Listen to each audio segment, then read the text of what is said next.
Quem me ajuda com o título da lição e verso?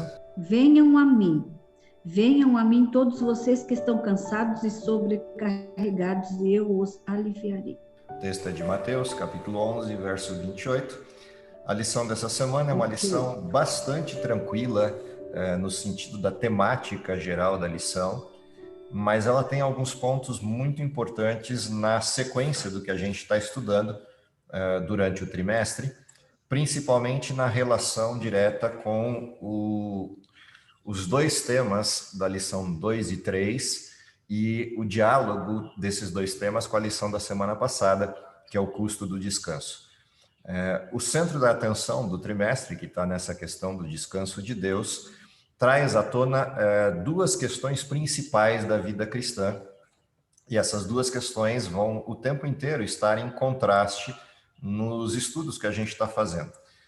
De um lado dessa história da vida cristã, a gente tem a referência da necessidade premente, em função da história do pecado, de que a gente chegue a um momento específico na história onde Deus encerre a história do pecado e a gente volte para o ponto de partida, que é o plano de Deus na sua criação. Ou seja, o sonho de todos nós é o fim da história desse mundo na forma como está e o retorno da história desse mundo para um momento de perfeição, para a história da perfeição prevista no Éden. E assim abrimos a lição do trimestre. O problema é que depois da história do pecado, todo ser humano que vive nesse mundo vive a realidade de um momento instável entre o pecado que bate à nossa porta e todos os dias nos incomoda, nas suas diversas formas, nos seus diversos matizes, e do outro lado, a percepção que a gente tem desse mesmo pecado frente à justiça de Cristo, que nos aponta um outro caminho diferente do mundo em que estamos. E isso gera um conflito persistente, um conflito constante na vida humana. O conflito entre a história do pecado e a história da redenção. Essa estrutura de conflito, ela caminha por diversos tipos de estrada distintos, e Jesus usou vários mecanismos no seu período de vivência humana para nos demonstrar e nos alertar de alguns desses caminhos e com respeito aos perigos envolvidos nesses caminhos. Por exemplo, uma das histórias, das parábolas de Jesus, das metáforas que Jesus usou, foi a história dos caminhos. E Jesus pontuava na história desses caminhos ou na história das portas, tanto faz a versão que a gente olhe desse mesmo fenômeno de parábola, dizendo que existe uma porta larga e uma porta estreita, um caminho largo, um caminho estreito. O interessante é que quando a gente analisa os sermões de Jesus, a gente percebe que existem, na realidade, não dois caminhos, mas três caminhos posicionados nas falas de Jesus. Um caminho largo, que é fácil de identificar no seu sentido pleno, uma vez que é o caminho do processo do pecado aberto, do processo do pecado na forma livre e solta que corre no mundo desde que mundo é mundo. Há um outro caminho que é menos fácil de identificar, porque às vezes ele se confunde com o caminho estreito, que é o caminho mais estreito do que o caminho estreito, que é o oposto do caminho largo. E nessa percepção de que existem esses dois mundos, o caminho largo e o caminho super estreito, e o caminho que Cristo aponta, que é o caminho estreito, o dilema da história do pecado acontece. E, portanto, as inquietações que a gente viu na lição 2 e 3, seja na sua forma ou nas suas causas, resultaram num outro olhar na lição da semana passada, que é uma percepção da dificuldade que temos de manter o pêndulo desse relógio que oscila entre esses dois caminhos, o largo e o super estreito, no lugar certo, que é o caminho estreito. E aí sim faz sentido, porque são poucos os que entram pela porta estreita e os que caminham ou trilham o caminho estreito. A maioria trilha o caminho largo, por ser mais fácil e natural. Um outro grupo lida com o caminho super estreito, e um grupo ainda menor do que esses dois lida com o caminho super estreito. A história dessa semana trata do caminho super estreito, porque o foco da história dessa semana, o foco do texto dessa semana, Mateus 11, 28, está num grupo de pessoas que vivia no período de Cristo, atrelado a dois grandes grupos funcionais, fariseus e sacerdotes, somados a um terceiro grupo, o grupo dos escribas. Esses três grupos de sujeitos vivendo no tempo de Cristo adotaram como paradigma de vida um caminho super estreito, um caminho mais do que estreito. E as frases de Jesus no final do capítulo 11 de Mateus têm um direcionamento bastante específico se a gente entender o contexto em que isso foi dito.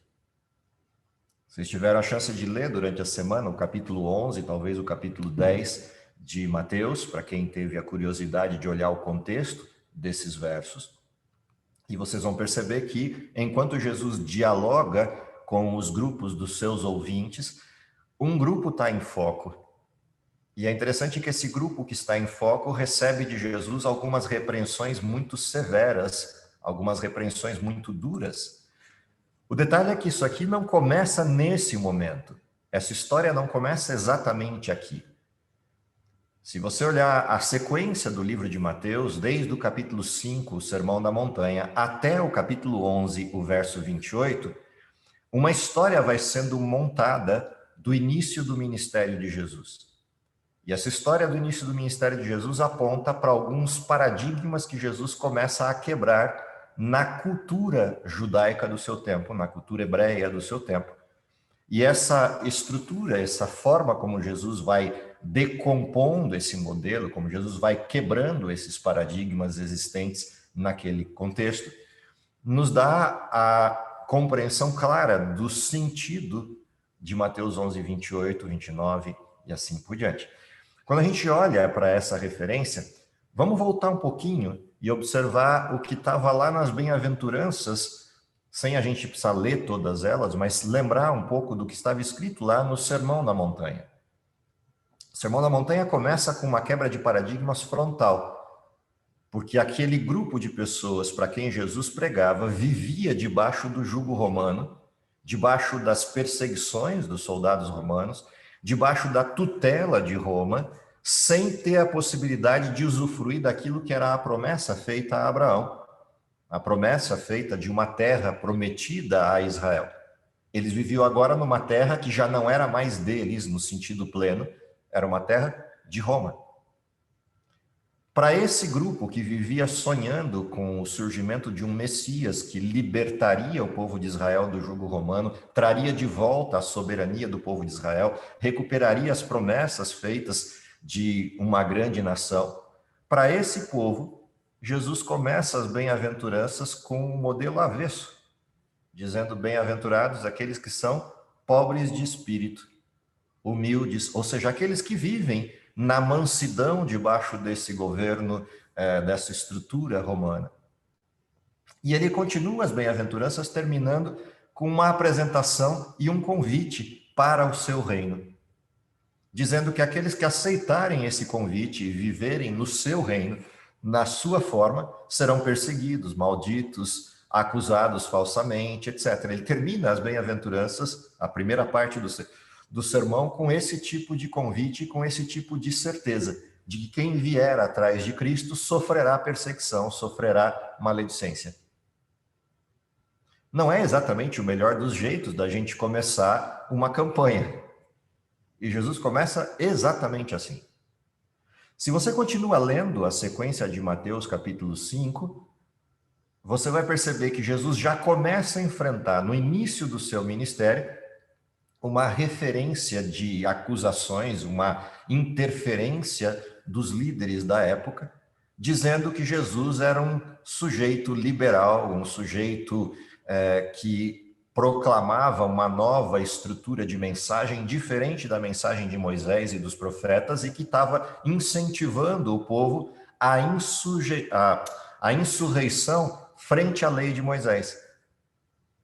E Jesus chega uma hora no seu sermão que ele aborda essa questão, lá no verso 17, quando ele diz que ele não veio abolir a lei, ele veio cumprir. E o mais interessante é que quando você continua lendo a sequência da história e vê que ele afirma que a lei terá vigência durante toda a história da vida humana, até que céu e terra passem, nenhum jota e nenhum tio será tirado da lei, sem que tudo se cumpra, ele dá dois exemplos para mostrar por que ele disse que ele veio cumprir a lei. E, ao mesmo tempo, ele acusa os seus acusadores de que eles não estejam cumprindo a lei.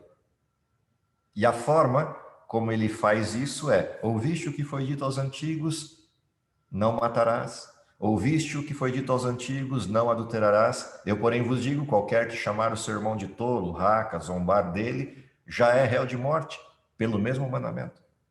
Assim como qualquer que olhar para uma mulher com intenção impura, no seu coração já adulterou com ela. É neste sentido que ele vira e diz: se a vossa justiça não excederem muito a dos escribas e fariseus, vocês não vão entrar no reino de Deus. Não farão parte da história do reino dos céus. E aqui aparece um contraste interessante que joga a questão do estrito judaico daquela época, daquele cumpridor exacerbado do modelo legal da sua época, versus os liberais da sua época, normalmente chamados de gentios. Esses dois grupos, na realidade, são iguais. Iguais em uma questão: nenhum dos dois tem justiça. Por que é importante a gente olhar para esse contexto anterior de Mateus 11? Porque uma falsa compreensão do capítulo 11 na sua parte final pode ocorrer também hoje e nos jogar para uma das duas situações de extremo. Quando a gente olha para a sociedade da época, uma das coisas que a gente descobre olhando para os judeus dos tempos de Cristo é que existia em cada um deles, mesmo aqueles que eram considerados pária da estrutura judaica, como os publicanos, você percebe em algumas das falas de Jesus, como aquele publicano orando no templo versus o fariseu orando no templo, que havia uma necessidade, uma intencionalidade, uma vocação pessoal nos judeus de buscar a Deus, de tentar compreender Deus e encontrar Deus. Afinal de contas, era a única esperança que tinha sobrado debaixo do jugo romano.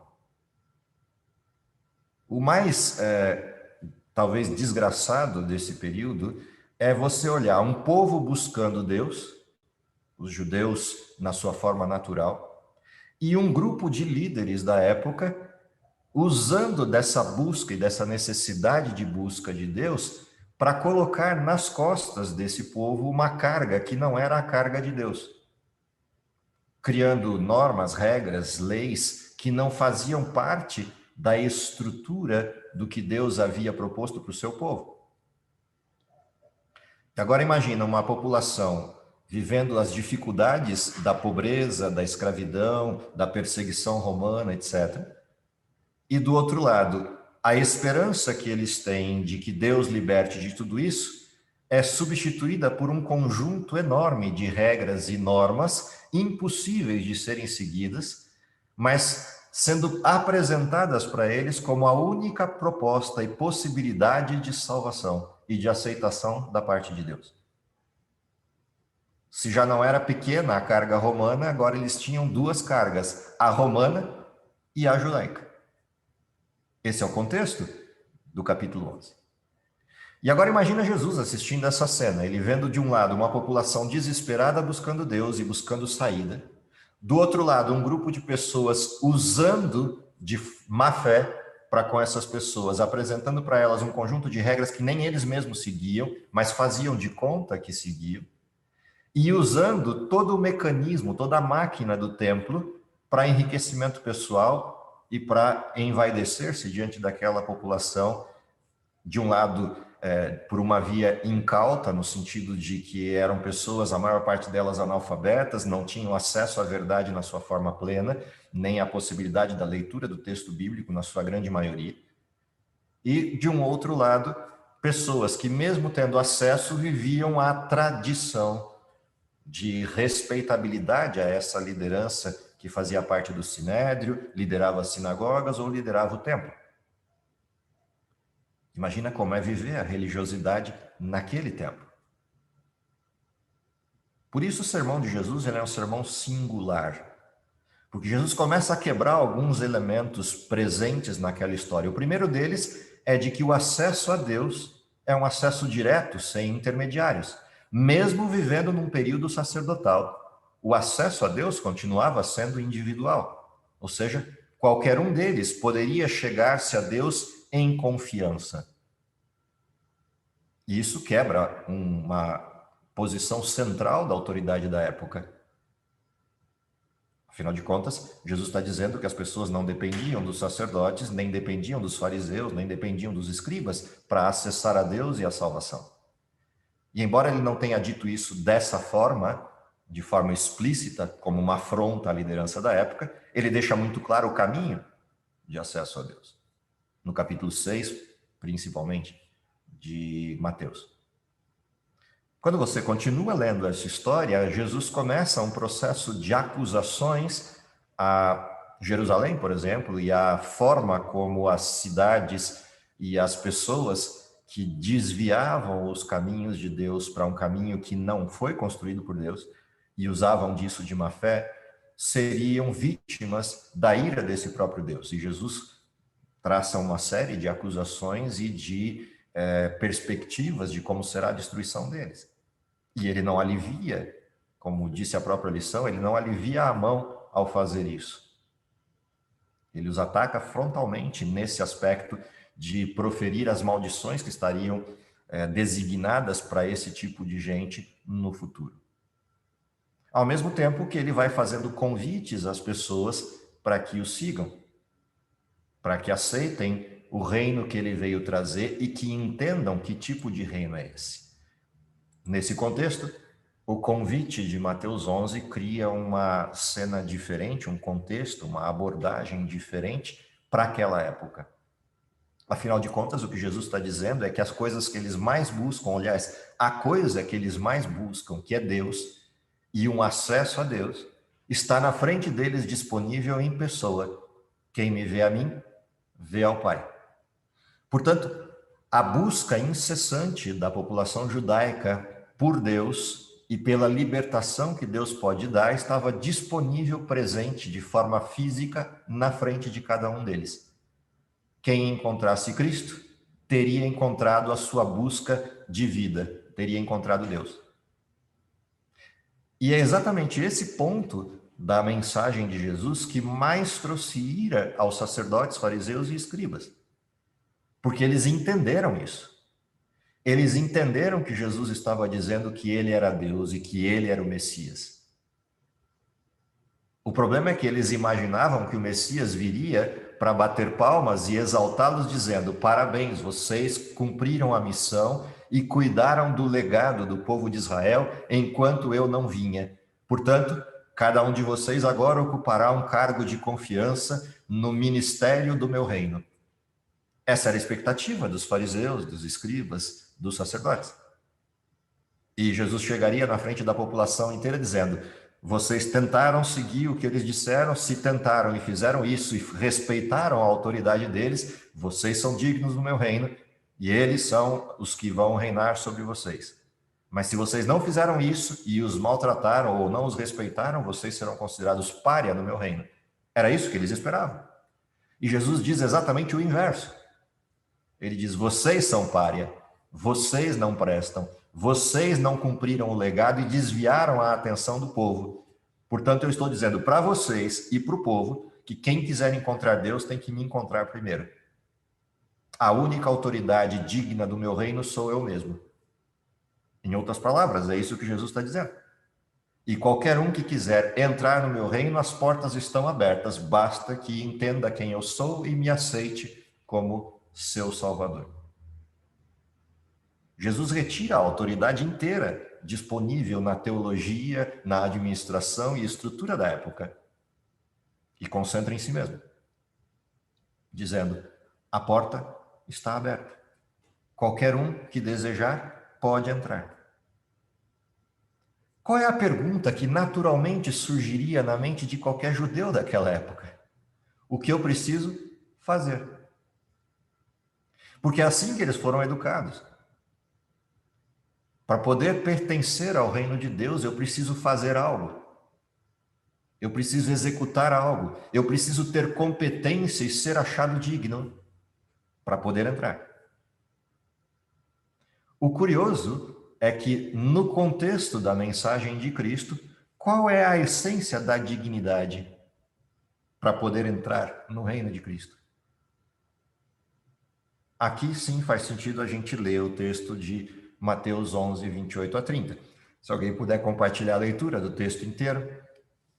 Mateus 11, 28 até 30. Quem desejar, por favor. Venham a mim todos Pedrina, desliga o seu vídeo para poder ler. vocês que estão cansados e sobrecarregados. Venham a mim todos vocês que estão cansados e sobrecarregados, e eu lhes darei descanso.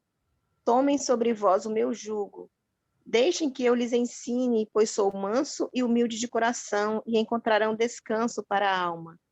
Pois meu jugo é fácil de carregar e o meu fardo que lhes dou é leve. Qual é a essência da justiça para participar do reino de Cristo? Ou seja, quem aceitasse participar do reino de Deus teria que ter que tipo de abordagem pessoal ou de competência pessoal para apresentar como credencial para esse reino? Percebe que o que Jesus faz aqui é um resumo do que está nas bem-aventuranças. Bem-aventurados os humildes de coração ou pobres de espírito. Bem-aventurados os mansos, aqueles que perseveram no desejo e na vontade de estar com Deus. Bem-aventurados os que têm fome e sede de justiça. Ou seja, a credencial para estar no reino de Cristo e adentrar o reino de Cristo é a consciência de que eu não tenho competência. É a consciência de que eu não tenho nada que me permita adentrar esse reino, mas eu desejo o reino porque eu reconheço quem eu sou. Eu reconheço a minha pecaminosidade, reconheço a minha indignidade e aceito o convite que Cristo fez. E reconheço o que estava na lição da semana passada. Qual foi o custo dessa porta aberta? O custo dessa porta aberta é a justiça de Cristo, não a minha. É a competência de Cristo, não a minha. É a dignidade de Cristo, não a minha. Algo totalmente distinto do que se escutava naquela época. Percebe que o que está aberto diante das pessoas nessa proposta de Jesus é algo que eles não sonhavam fosse possível. A gente costuma chamar isso com uma palavrinha de 5 letras, graça. O que Jesus está apresentando para eles é exatamente isso. A porta está aberta e eu já fiz o que é preciso para vocês entrarem, mas vocês precisam reconhecer a indignidade e aceitar a graça. Portanto, essa sim era a parte deles no convite. E uma vez aceitando a indignidade e a graça, qual é a proposta de Jesus? Tomem o meu jugo. Entendem o que está acontecendo aqui? Volta a cena, para a gente entender essa cena de maneira adequada. Lembram o que significa jugo? Todo mundo já viu um na vida? Todo mundo sabe o que significa jugo, né? Jugo é aquela estrutura de madeira, aquela peça de madeira que você põe para travar o boi, para ele andar na direção correta, no direcionamento do seu senhor. Seja para arar, seja para caminhadas e transporte, ou coisa do gênero. É o jugo. Ele faz com que você ande no caminho certo e na direção certa. Esse é o jugo. O que Jesus está dizendo? Se você reconhece a sua indignidade e reconhece o custo da graça, ou seja, você sabe o que é pecado e sabe quanto ele custou para ser pago, então você está pronto para entrar no meu reino. Só que lembre-se, na hora que você entrar no meu reino, imediatamente, como eu sou o Senhor, o que eu vou fazer? Eu vou colocar sobre você o meu jugo. E vou tirar das suas costas a sua carga. Espera lá, não estou entendendo.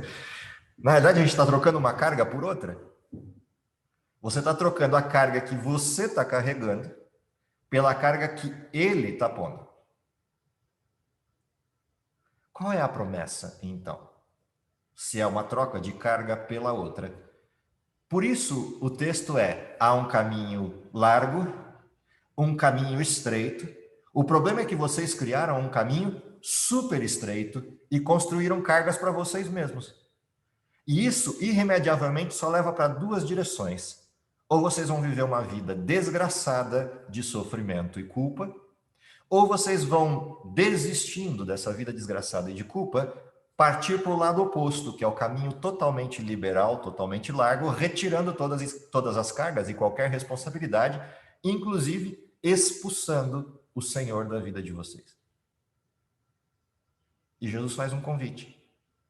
Vem para o meio do caminho, que é o caminho estreito, reconhece a sua indignidade, pega essas cargas que você criou e joga nas minhas costas que eu as levo, e recebe de mim a minha carga, o meu jugo, porque ele é suave, ele é leve. Percebe o que está acontecendo? Portanto, Jesus ele corrige nessa abordagem a percepção liberal de que não existe nenhuma responsabilidade no cristianismo, mas ele também corrige o fanatismo da época, o legalismo da época, dizendo: essas cargas não são válidas, porque vocês não são competentes para carregar, e se tentarem, vão morrer tentando. Então deixa que eu leve essas cargas e pague esse preço e aceite o meu jugo. Aceite a minha direção. Há uma lenda na estrutura antiga judaica, na estrutura da tradição judaica, não na tradição judaica formal, mas na cultura israelita que passou pelas gerações, de que um dos melhores artífices da região de Nazaré na construção de jugos era a carpintaria de Jesus. Óbvio, isso aí está na cultura, na literatura, como talvez uma lenda urbana, mas se for verdade, isso faz mais sentido ainda na frase que está aqui. As carpintarias costumavam ter, e as lojas da época, né, costumavam ter o que a gente tem hoje também, na fachada, uma plaqueta dizendo o que acontece aqui. E talvez o que estivesse na carpintaria de Jesus aqui nossos jugos se adaptam muito bem. Fazemos o melhor tipo de jugo. Os jugos eram feitos sob medida, né? Os bois eram medidos, você ajustava o jugo ao formato do boi para que ao mesmo tempo ele ficasse ajustado e preso naquele jugo, mas isso não incomodasse o boi ou machucasse o boi, seja no transporte ou no trabalho. Por isso eram feitos realmente sob medida, é como fazer roupa em alfaiate ou fazer sapato em sapataria e não comprar na loja, onde você mede cada detalhezinho do corpo ou do pé para ajustar aquilo. Quando Jesus usa essa expressão aqui, o meu jugo, e descreve a forma como ele é, ou seja, descreve que esse jugo é fácil, é leve, é suave. O que na realidade esse texto está dizendo é que ele se adapta muito bem a você. O meu jugo é feito sob medida para você. Ou seja, o Fernando não leva o jugo da Edith, a Edith não leva o jugo da Maria Antônia, que não leva o jugo da Daniela, que não leva o jugo da Edenir. Ou seja, cada um tem um jugo feito sob medida. Na medida exata que Deus sabe que eu posso aguentar. Na medida exata que Ele sabe que eu poderei carregar sem que isso atrapalhe o trabalho ou sem que isso me machuque no processo. O jugo é ajustado, adaptado ao sujeito. Diferente do jugo judaico da época, que era nivelado por igual para todos, independentemente da condição, e acima da capacidade de qualquer ser humano existente na Terra. Aí a gente entende um pouquinho do porquê Paulo fala disso, né? Eu tenho a condição de falar para vocês sobre graça e falar sobre qualquer outro desenho nessa direção, porque eu tentei. E não há ninguém entre os fariseus que tenha tentado mais que eu ou tenha sido melhor do que eu na tentativa de cumprir aqueles ditames. Portanto, ninguém tem uma vírgula do que me acusar no farisaísmo. Então eu posso dizer, é impossível. A graça de Cristo é a única saída. Paulo podia dizer isso com toda a propriedade, porque ele viveu isso. Ele tentou, por todas as vias, seguir o que o farisaísmo apontava como alternativa de salvação. Entendem o que está acontecendo aqui? Jesus vira para aquela população e entrega para eles o que eles mais buscavam, com uma única alternativa: encontre Cristo. Conheça Cristo. Conviva com Cristo. E aí você vai entender o que é um jugo feito sob medida, com o peso que você vai dando conta de carregar. E o legal é que, se você for crescendo, Deus ajusta esse jugo conforme o seu crescimento. Porque todo aquele que entra para o reino de Deus, entra no reino de Deus como um bezerro, não como um boi formado. E, consequentemente, vai ter necessidade, ao longo do seu crescimento, da sua força, da sua estrutura, ajustes nesse jugo. E é só Cristo quem dá conta de ajustar. É nesse sentido que a vida cristã se torna uma vida feliz. Não é a ausência do jugo que traz a felicidade. Por isso, o caminho largo é imperfeito. A retirada do jugo é desgraçadamente ruim. Se é que é possível juntar essas duas palavras numa mesma frase. Por outro lado, tentar fazer o próprio jugo é igualmente ruim. A única alternativa é aceitar o jugo de Cristo. Daí a expressão lá em Lucas, né? Cada um que quiser seguir a Cristo precisa fazer algumas coisas diariamente. Primeiro, negar-se a si mesmo. Segundo, tomar a sua cruz. Terceiro, seguir a Cristo. Esse é o formato. Por isso a expressão: venham para mim, tragam as suas cargas e eu aliviarei o peso. Aliviar o peso não é retirar o peso. Aliviar o peso é ajustá-lo à medida correta.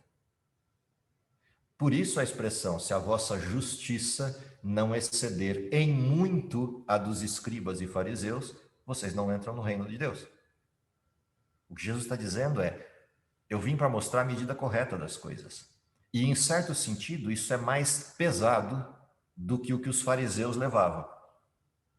Como é que é possível eu estar sobrecarregado, estar arrastando o queixo no chão, não aguentando a carga, e Jesus chega para mim e diz: eu vou te dar um peso maior, mas você vai dar conta de carregar esse peso que eu vou pôr. Ele é maior do que o que você está carregando, mas esse você dá conta de levar, o outro não. Como é que é possível isso? Aqui tem um milagre nessa situação, nesse paradoxo criado por Jesus. Porque a carga que os fariseus punham nas costas dos judeus da época era impossível de levar. E Jesus disse que eu tenho que levar uma carga mais difícil do que essa. Mas ele diz: essa você dá conta, a outra não. Aonde está o paradoxo aqui? Onde está a essência desse paradoxo? A essência está no fato de que a carga de Cristo é empoderada por Cristo. A carga dos fariseus não tem ninguém que ajuda a levar. Não tem ninguém que me dá forças para levar. Porque eu assumi uma carga que é só minha. Quando eu assumo a carga de Cristo, no pacote vem o poder. Por isso ele diz: eu vos aliviarei. O que vem junto é esse pacote. Ou seja, mesmo que a vida seja conflituosa e difícil nesse mundo, uma vez que se aceite a Cristo, o que eu posso descansar é que no poder dele isso é possível. Esse é o alívio. Ou seja, não é que o cristão seja um masoquista que goste de sofrer e sai cantando apesar do sofrimento, é o inverso. É que o cristão descobriu que esse sofrimento não o derruba. O cristão descobre que esse sofrimento não tira da estrutura da vida a paz que Deus concedeu. Esse sofrimento ou essas desgraças produzidas pelo pecado não são fortes o suficiente para nos colocar no chão, ainda que pareça. Essa é a diferença. E, portanto, isso muda completamente o paradigma, a forma de viver do cristão. porque o lugar para onde ele passa a olhar não é mais a carga. O lugar para onde ele passa a olhar é para onde ele está indo. E a coisa que ele sente não é o peso da carga, a coisa que ele sente é o ombro ou o braço de quem está levando a carga junto. E por isso ele canta. É por isso que Paulo e Silas cantavam na prisão. Não é porque a prisão não era ruim, ou porque a prisão não era desagradável. Se você tentar lembrar o que significava a prisão de Paulo, as várias prisões que ele enfrentou, ou ele estava preso no tronco. O que é ficar preso no tronco? É você ter as mãos e os pés travados num tronco à sua frente e você arqueado, preso ali sem poder se mexer. Os primeiros 5 minutos, tudo certo. Fica 3 horas com a mão esticada segurando o pé, entre aspas. Já que a gente não tem o tronco para simular, senta no chão e segura os pés. E fica 3 horas assim. Fica 6 horas assim. Fica 5 dias assim. Não é porque a prisão não era ruim o suficiente e Paulo era um masoquista cantando. É porque para ele a prisão não fazia diferença. O que fazia diferença era porque ele estava ali e com quem ele estava ali. Ou então você pensar nas prisões de Paulo, na estrutura romana, que você era obrigado a ficar preso, mão e pé, com um centurião do seu lado. Dá para entender o que é isso? Você ficar 24 horas, 5 dias na semana, 7 dias na semana, com um sujeito do seu lado, acorrentado num sujeito ao seu lado. Eu não sei para quem que era pior, se era para Paulo ou para o sujeito que tinha que ficar ali de guarda. Óbvio que eles trocavam a guarda, mas ainda assim era desagradável. Ou seja, além de não ter privacidade, tinha o desconforto. A pergunta é, era isso que fazia Paulo cantar? Ele era um masoquista? Não, é que ele sabia por quê. É nesse sentido que o texto traz: o meu jugo é suave, eu alivio a carga. Porque no centro do texto tem uma coisa interessante, né? Aprendei de mim, que sou manso e humilde de coração. Portanto, qual é a essência do cristianismo? Manso e humilde de coração. Está na introdução das bem-aventuranças. Por que Jesus começou sua mensagem, seu ministério com esta abordagem? Porque essa é a essência. Só por isso. Ah, então significa que eu não preciso mais me preocupar com os ditames da lei? Se eu disser isso, Cristo é mentiroso. Porque ele mesmo falou que eu devo voltar à lei e entender a lei. O problema é que a gente olha para a lei como um processo humano, de tentativas humanas de vitória sobre as coisas que o pecado impõe e sobre o próprio pecado. Quando, na realidade, a essência está em ser humilde de coração e manso, puro e buscar a Cristo. Puro não é o sentido de eu me purificar. Puro é o sentido de eu entender quem eu sou e o que Cristo faz por mim. Essa é a essência. Significa que eu jogo a lei para fora dessa estrutura, como propõe, por exemplo, o caminho liberal de uma graça barata? Não, não é isso. Mas eu entendo por que a lei foi dada e qual é a forma como ela foi dada e o que ela significa para mim. E ela entra para um posicionamento adequado, separado daquele posicionamento de regras infindáveis do tempo do judaísmo dos dias de Cristo. E isso passa a ser a forma como o cristianismo é levado, a maneira como o cristianismo é desenvolvido, e por isso é suave. Vai haver problemas? Sim, Jesus disse, no mundo tereis aflições, tende bom ânimo, eu venci o mundo. Pai, não te peço que os tires do mundo, livres do mal. Sim, a gente vai ter as dificuldades que a maldade do mundo impõe. Mas a maldade do mundo não consegue alterar o que está no coração do Filho de Deus ou dos filhos de Deus. A maldade do mundo só mexe na casca, não mexe na essência. As batidas do mundo, no máximo, provocam alguns roxos na casca, na carcaça, mas não alteram o coração. É disso que se trata a proposta do jugo de Cristo.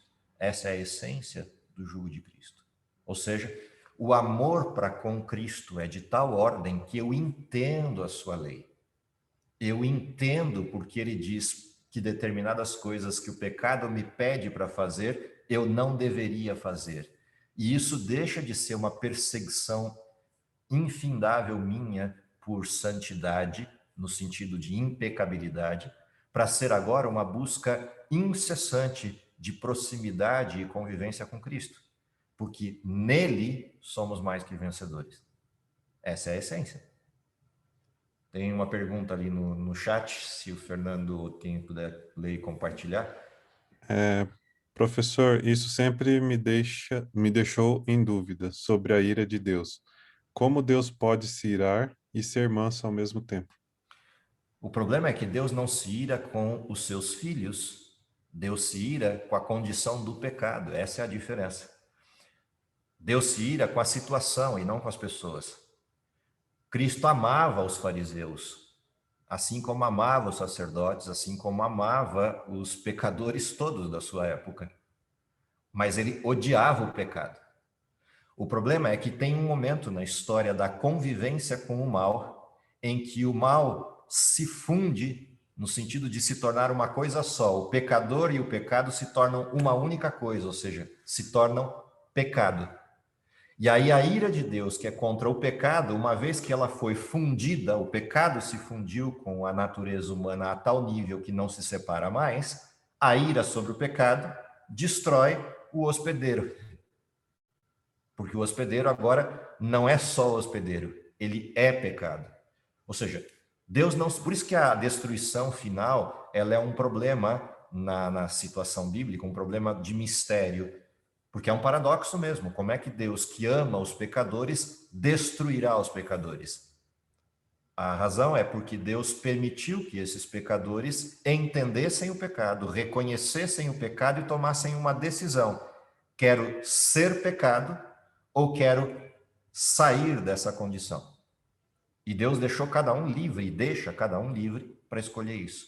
Se eu escolher que eu quero me tornar pecado, eu faço isso de forma consciente, dizendo: Deus, eu entendo o que é pecado, eu sei o que ele significa, sei o que é salvação, sei o que o Senhor significa, mas eu não quero. Eu quero ser pecado. E aí Deus ainda faz a pergunta: mas você tem noção de que o pecado será extinto? E o sujeito diz: sim, eu quero ser extinto. O que Deus faz? Deus atende o livre-arbítrio. Basicamente é disto que se trata. Então não se trata de um processo da ira como a gente vê a ira humana, que é uma ira sem medida. A gente não se ira contra o pecado, a gente se ira contra as pessoas que o cometeram. Então acontece um problema com o pecado, a gente não quer resolver o pecado, a gente quer matar o hospedeiro. Porque a gente acha que se matar o hospedeiro, a gente resolveu o pecado. Não, a gente só matou o hospedeiro. Deus não quer matar os hospedeiros, ele quer salvar os hospedeiros. Ele quer destruir o pecado. O problema é que ele deu a opção aos hospedeiros de decidirem se querem mesmo. É a mesma coisa que você pegar uma pessoa doente e ofertar para ele salvação, cura. Mas a cura passa por aceitar o remédio. E o sujeito diz: não, eu prefiro a doença, eu quero morrer. Eu não quero ser curado. Isso é insano? É insano. Mas é livre. É a mesma coisa que você entrar num hospital e ver um cardiologista fumando. Ou entrar num hospital e ver um gastro tomando destilados inveteradamente, ou seja, um gastro bêbado. É insano? É insano, mas ele é livre. Ele está curando as pessoas disso, mas se matando na via oposta. Sim, ele é livre. Deus deixou o ser humano livre. E é disso que se trata o desenho, ou seja, a abordagem da ira de Deus tem a ver exatamente com a essência do livre-arbítrio. Aliás, uma das maiores demonstrações do livre-arbítrio como realidade é o pecado. Não precisava ser assim, mas já que aconteceu, ele passou a ser uma das maiores evidências da liberdade. Deus permitiu a escolha. E permite que cada um faça a sua escolha.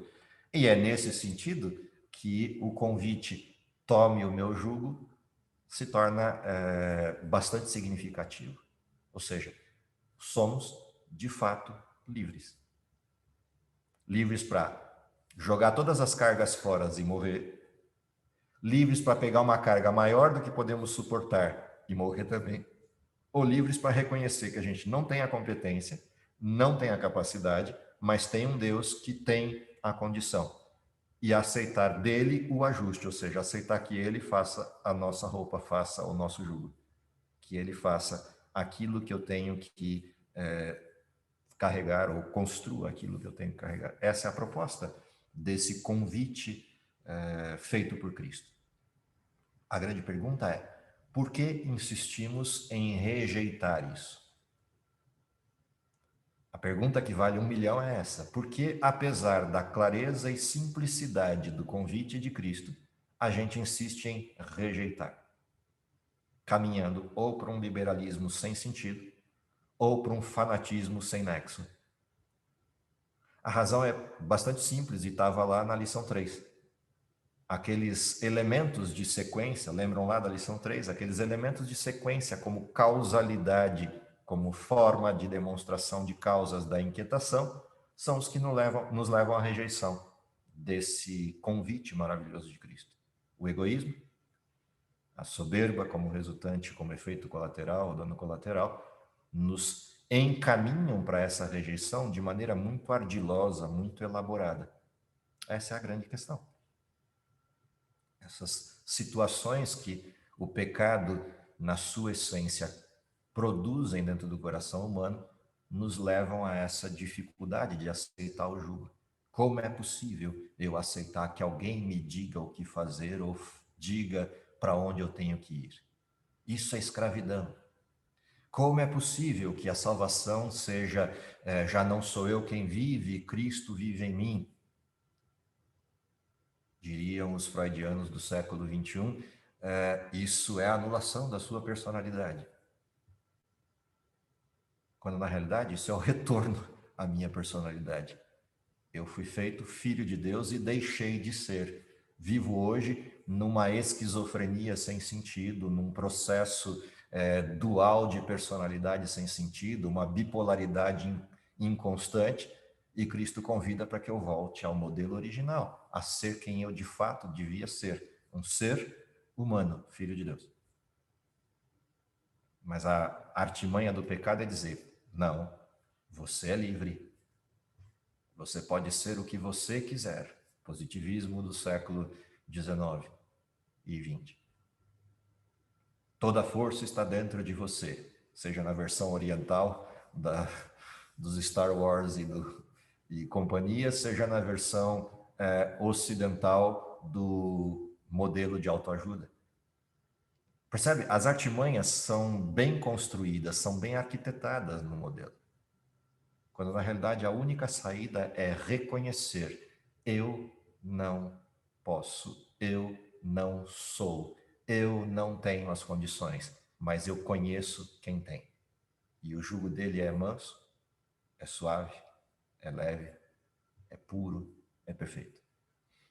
O que eu realmente espero é que a gente entenda isso de maneira simples, direta, precisa, mas mais do que isso, que a gente aceite isso.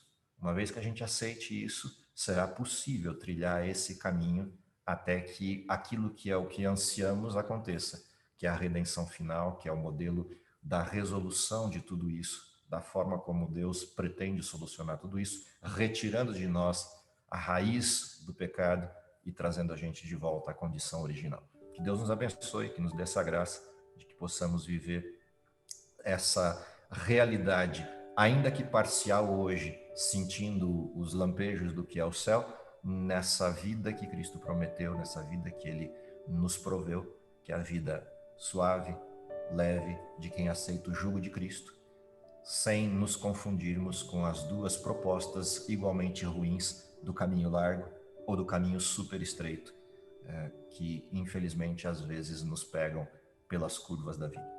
Deus abençoe vocês, que tenhamos essa graça, é o que eu espero para todos nós, até que possamos ver esse Cristo maravilhoso, tirar das nossas costas esse jugo necessário e dizendo: agora vocês são realmente livres e o universo está disponível para vocês. Deus nos abençoe, é o que eu desejo para todos vocês. Vamos orar?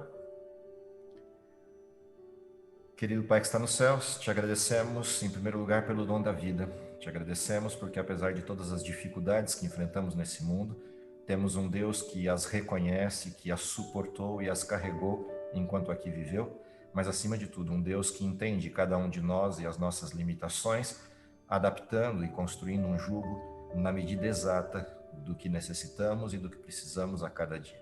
Dá, Senhor, que possamos reconhecer isso, aceitar a Tua presença em nossa vida, o Teu senhorio em nossa vida, e possamos viver a vida que espera que vivamos até que venhas, é o que lhe pedimos por Jesus. Amém.